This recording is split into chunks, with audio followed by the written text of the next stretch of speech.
कोल्हापुरातील अवनी संस्था आणि न्यू कॉलेज यांच्या संयुक्त विद्यमानं कोल्हापूर, सांगली आणि सातारा इथल्या कचरा वेचकांची हक्क परिषद आज न्यू कॉलेजच्या सभागृहात आयोजित करण्यात आली होती।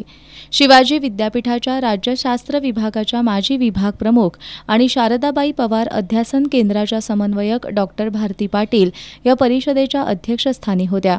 या परिषदेत स्त्रीमुक्ती संघटनेच्या प्रमुख आणि ज्येष्ठ सामाजिक कार्यकर्त्या ज्योतिताई म्हापसेकर यांनी मार्गदर्शन केलं।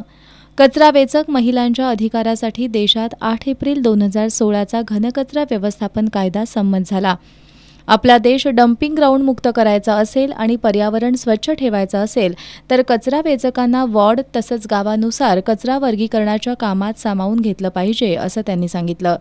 कचरा वेचकांसाठी सुरक्षिततेच्या सर्व योजना लागू केल्या पाहिजेत। सर्व कचरा वेचक महिलांना समाज कल्याण विभागामार्फत ओळखपत्र आणि त्यांच्या मुलांना शिष्यवृत्ती मिळाली पाहिजे अशा मागण्या त्यांनी यावेळी केल्या। गेली 10 वर्ष कचरा वेचक महिला कल्याणकारी महामंडळासाठी आम्ही संघर्ष करत असून हे कल्याणकारी मंडळ स्थापन होईपर्यंत आम्ही हा लढा चालूच ठेवू असा निर्धार यावेळी ज्योतिताई म्हापसेकर यांनी केला।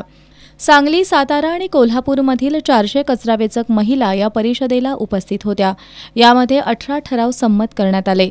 यावेळी कचरावेचक महिला अक्काताई गोसावी आणि स्मिता गायकवाड यांनी मनोगत व्यक्त केली, तर संस्थेच्या अध्यक्षा अनुराधा भोसले यांनी कचरा वेचकांसाठी अवनी संस्थेच्या माध्यमातून सुरू असलेल्या कामांची माहिती दिली।